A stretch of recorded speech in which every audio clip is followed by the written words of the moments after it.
we're giving away this 1200 horsepower turbo Trans Am. Go to lsnasty.com. Every dollar you spend is an entry to win.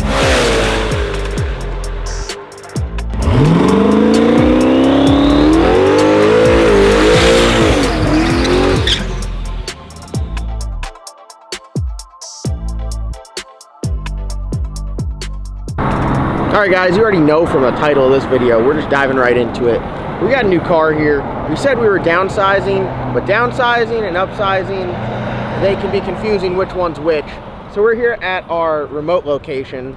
This is not LS Nasty HQ currently, but it is painted like LS Nasty HQ and has some race cars in there and a showroom. That might have been at LS Nasty. That might have been at LS Nasty. So maybe this would be like Nasty Racing. Ooh, Nasty Racing. This might be Nasty Manufacturing.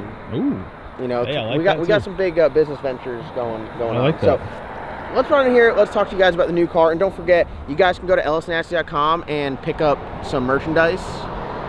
So you guys can win a car. That literally sits in the LS Nasty showroom. So you guys can go over to lsnasty.com.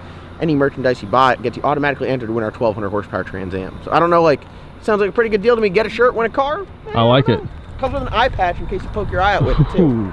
So we'll let David walk in here. We got the Red Lobster and we got the Silverback Corvette in here.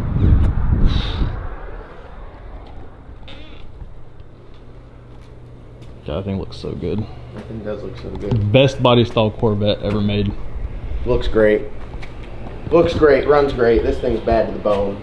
And then what happened was we had someone pulled up here with an SN95 and parked it outside, and the Red Lobster and that thing mated and formed this thing.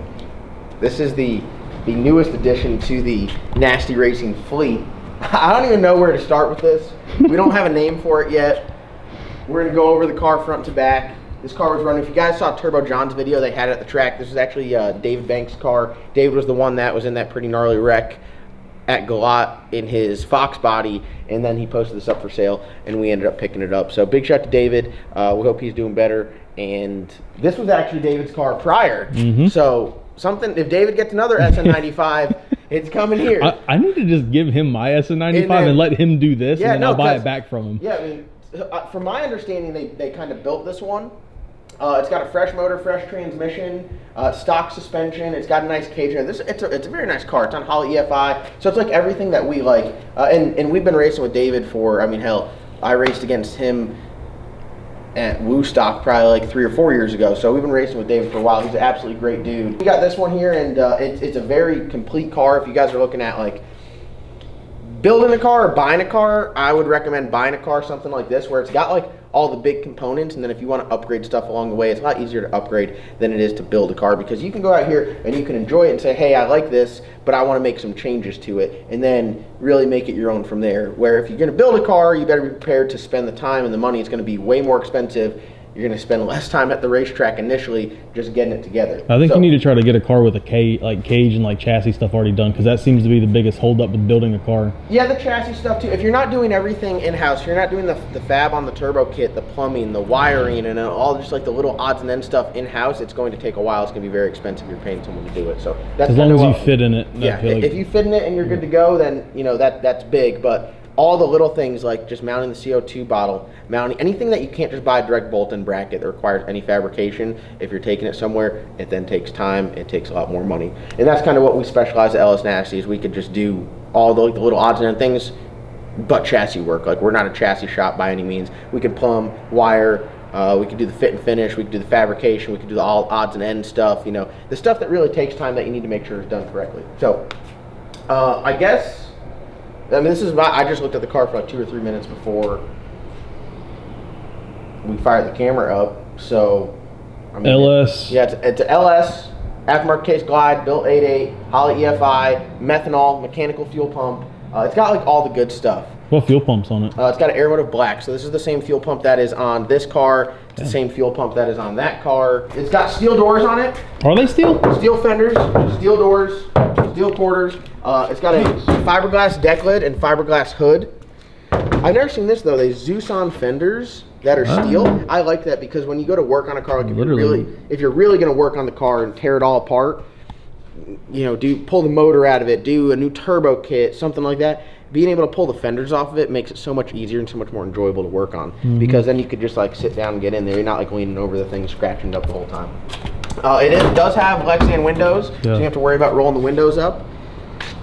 The doors are gutted. The doors are extremely light. If you feel this door, that's why I thought they were. That's why I thought they were glass. Yeah, I mean very, very light. If you feel this door and then you feel this one, this door is literally at least twice as heavy. At least twice as heavy. It's got the Holley 7-inch dash, CO2, air shifter, parachute bracket up there, funny car cage. I mean, everything looks good. It's got a nice set of belts in there. It's got excess power battery. All the wiring's over there on the floor. I like these steering wheels. Yeah, it's got the hey, same one as that. I know. I didn't even notice that. Yeah. Those the Motion MPI steering wheels, I think is what they are. Paul Powell wired the whole car, so we know Paul. We see him at the racetrack a lot. This car was running and driving. They actually raced it this past weekend. They raced it at North South. That's why you guys would have seen it in Turbo John's video. One thing that confuses me a little bit, sorry, I shouldn't say confuses me, it just terrifies me. It's on a slick, so we're going to have to change that to a drag radial. So David, if this is a factory width rear end, we're going to be stealing your wheels and the radials you got on it, my guy. Sorry about it.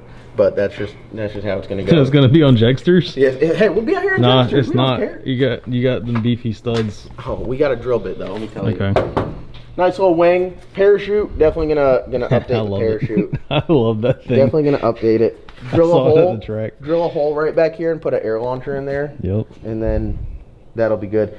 I have nothing against the spring-loaded parachutes, other than they're a pain in the ass to pack. So if you're going to race the car a whole lot, having an air launcher is very nice. The car's already got air shifter, CO2 boost controller, so putting that on there, it's literally just putting a T somewhere and running the vacuum line. The way that the air launchers work is when you turn the bottle on, like if you have like a valve, you open the valve and it's just got pressure on it the whole time. It's not like you have a Mac valve to trigger the cylinder. It is on, and then the only thing stopping it from going out is that parachute cable. So when you pull the cable, it sends it out. So it's very simple, very easy to put on there. I recommend it. I wonder what's under there. Well, I think this was originally, obviously this was a race car. Like a lot of these cars, they were in a different shape and form prior to like what you see them in. You know, just like the Bad Apple had the 8.2 deck motor, and then now it's a 9.5 deck. This was probably, I'd say maybe streetable at one point. You know, maybe had a tank back here. Who knows? I really don't know. All right, so we're gonna set the camera down. We'll pull the hood off. We'll talk about, I guess, what everybody likes is the engine bay, the turbo kit. Yes, it is turboed. Yeah, no, we would not get a nice car. Turbo placement's pretty good too. Turbo placement is perfect. Look at that guy just chilling right there. Oh, it's got fog lights too. Yeah. And headlights. Yeah. It looks good. Not too shabby. No, it really does look good.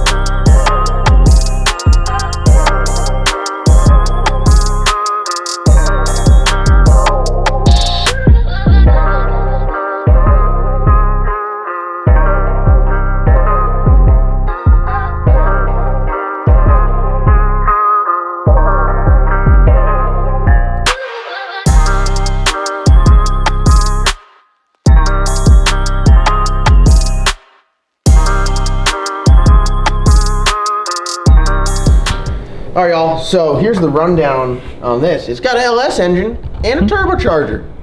Hell yeah, that's all you need right there. It's got those two things, so you guys don't need to know anything else.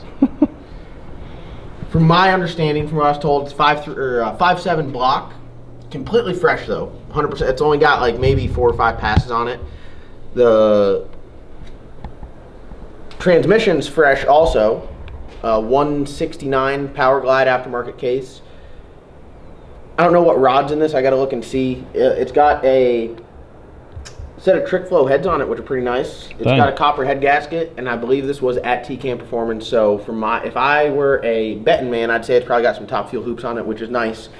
Really, when you get to this point, you're looking at the turbocharger, how much power that thing can make, and can the engine hang on. Usually it's the rod. So if you got the top fuel hoops, you know you're not going to blow head gasket unless your tune-up's way off, or you like literally melt something inside, like you have an injector failure or something like that.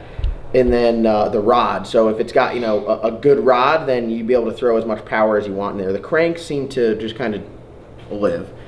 It's got 88 millimeter turbo. I'm not sure what brand this looks like. It is very, very, very similar turbo to what was on the Boosted Rooster back in the day. So it's a smaller backside, 88, but S400 chassis. So I mean, honestly, you can just plop one in there and do whatever. It's on a, it's got a Maven mount on there as well. This is very nice. I mean, everything is solid. Everything is braced and supported. I mean, all that stuff looks really good. Very good looking turbo kit. Yeah, I think BPF turbo kit, streetcar fab, T6 flange, so it's got like dual 2.5 inch. Turbo Smart wastegates and blow-off valves. We love the Turbo Smart stuff. They're the best in my opinion. Aluminum exhaust, got the exhaust out each side, ATI balancer. I mean, it's just got a bunch of really good parts on there. So I'm pretty excited. It's got the fuel tank is up nice and high with a sump in the back. That's like one thing I look at is like some people have the fuel tank and kind of like back, and then it's got to pull forward, and you got to understand like when the G-forces are pulling it back and you get your feet in the front, or it's got to like go forward. It's just, you could run into some issues there. So I mean, overall everything looks good. One thing I like, it's got a rod for the throttle in case the throttle ever sticks. You can pull it back. Wow. I mean, it's got a bunch of just good shit on it. What do you think, as our resident SN95 expert? What are your thoughts? Mine wishes it could be like this one day. Do you want to do this to yours? I mean, I've never really wanted to go methanol, but at the same time, I mean, you're like, hey, probably not a bad idea. When in Rome, yeah, I don't know, E85. I mean, look at Hank. I think I'd rather do 85, just keep it 85. So if I want to drive it to the track, drive it down the street, whatever. Yeah, I mean, I could tell you this, like, I'm not trying to go that fast. You're not driving this down the street. No. This is no radiator, methanol. No. This is you get caught at the light, you're toast. Done. You get burned down by the damn DOT. You don't even know. So yeah, I mean, this thing is it's sweet. Yeah, I like it. It's nice. It's very solid. Tubular K-member, tubular lowers, AFCO shocks, manual steering rack. I mean, literally, when you're talking about building a Fox body, building a Mustang, building a new Edge SN95, this is all the stuff that you got to do just to get the ball rolling, and it's got it all. It's got a really nice tube front end on there. Like I said, all of the front end stuff supported by Zeus. And everything fits real. I mean, everything lines up good. Everything fits good. Yeah. No, I mean, it's and here's the thing is, this car's been to the track. It's a running car. With that being said, race car, we can go to the track one time and sling a rod out of the motor. We can go out there and knock the thrust out the motor. Like, that could happen. But I mean, overall, I mean, this is just it's got an engine diaper on it too, which I like that. I'm really trying to get better with the safety aspect of it, and you know, we got an engine diaper on really everything now, where before we probably should have, but we got lucky that we didn't have anything happen. So I mean, overall, I mean, I think this is a really nice little hot rod here, and I think we'd have some fun with it. Where it ranks, I would say I'm a little partial to Hank because, you know, we built that all in house. But I mean, I don't know, this thing's pretty tough. But Hank's pretty tough too. So who you like, this or Hank? I think it'd be a good race. Who you like? Current, both sitting the same. Hank. Maybe after Hank? Some tuning. Who's going to drive? If I'm driving Hank, who you want behind the wheel? I don't know. You? I'll drive it. Oh, you want to get your head lopped off? You want to get your head lopped off by me? I mean, really? It's happened before. So, really? I mean, oh man, you know, this is I can take it. This is a nice little hot rod. You never know. This thing might leave Hank sitting still. Don't disrespect Hank like that. Put some respect on his name. I mean, I like Hank a lot, but this thing's looking pretty solid. There's some guy named Hank watching videos like, one thing we are gonna have to do is ditch these wheels with the wheel screws in it and slicks. Oh man. I don't think you can put a tire on there without putting the wheel screws in it, and you're not supposed to put wheel screws in radials. Yeah. So. Hey, just leave these at the shop whenever we got to go bust somebody's ass on some no prep. Hey. We'll grab them. Hey, I like that. I like that. Maybe like a set of like single B-lock RC comps. And like everyone knows, first thing we gotta do is ditch this 15 because like we ain't a wheelbarrow. There's only 15s on SN95. I know. Look at this picture behind you, dude. That thing looks gross. Oh my it's gosh. got a balloon on the I mean, front tire. it could look a lot better with a 17, but that thing does still look tough though. Imagine if Slick Rick had a damn. Look at that thing right there. Even with the glares. Yeah, shout out to Jesse for the metal print. That thing's badass. Yeah, that thing's awesome. We just need like a bunch more. We need something to go with Billy over here. Yeah, I caught that one way back. I caught it with my bare hands. I saw him and jumped in, grabbed him. So, all right, that's going to wrap it up. We're going to get this video edited out to you guys. Thank you guys for watching. We need a name for this guy. We need a name. This thing is unnamed, okay? We have David's green SN95, known as the Rock Lobster. We have that SN95, known as the Red Lobster. What are we going to call this? 100% open to the comment sections. Whatever you guys want to call it, we'll call it. It's got to be unanimous decision, though. It's got to be a unanimous decision. If everyone wants to call it the damn Krusty Krab, and there's 600 comments saying call it the Krusty Krab, boom, we got ourselves the Krusty Krab. Whether we like it or not, we're going to leave this 100% up to you guys. The only one that could veto this is Chris, because he said the Red Lobster is the dumbest name ever, but I kind of like it. I kind of like it. I kind of like the Red Lobster, too. I think the Larry the Lobster out there just, like, yoked, like, ready to just mess someone up. So, comment down below. We need your help. Don't forget to go to lsnasty.com. If you haven't subscribed to this channel, go down and subscribe, and we'll see you guys in tomorrow's upload.